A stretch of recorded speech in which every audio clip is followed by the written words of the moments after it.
il y a déjà une semaine que Marion Gaime a rejoint les étoiles. L'inoubliable et emblématique Huguette de scène de ménage est décédée à l'âge de 84 ans, à son domicile parisien et entourée des siens. C'est d'ailleurs sa fille Virginie Ledieu qui a annoncé la triste nouvelle auprès de l'AF. Ses obsèques auront lieu ce vendredi 31 mars à 10h30 en l'église Saint-Roch, la paroisse parisienne de l'Aumônerie des Artistes. Il sera alors possible de faire ses derniers au revoir à Marion Gaime, cette comédienne populaire qui aura marqué les esprits autant pour ses rôles à la télé que pour les pièces de théâtre dans lesquelles elle a joué. Car l'actrice a toujours fait passer sa carrière avant sa vie personnelle, bien que celle-ci n'aille pas manqué d'être mouvementée. Elle a d'abord été mariée à Philippe Ledieu, le père de son aînée Virginie née en 1960. Mais cette union fut houleuse et, pour en sortir, Marion Gaime a mis en place un très dangereux stratagème qui a fini par se retourner contre elle.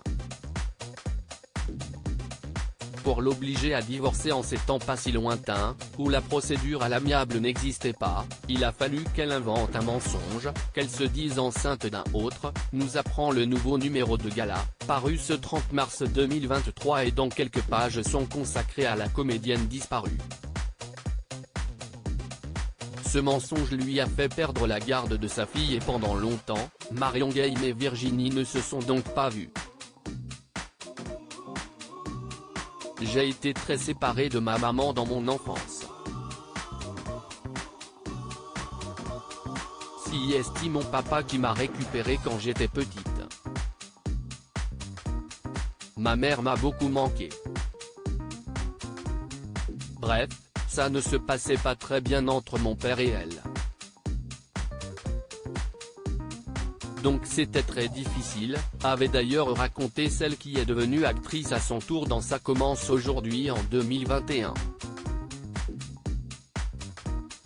Marion Gaime malheureuse en amour. Marion Gaime a ensuite vécu une relation toxique avec Jacques Martin.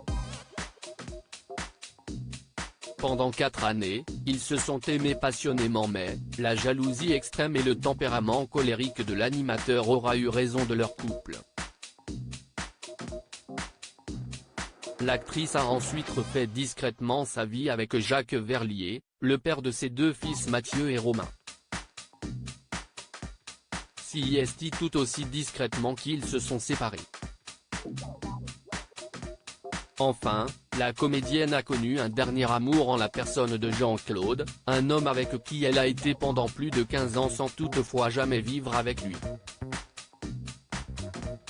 Ils s'étaient séparés en 2016.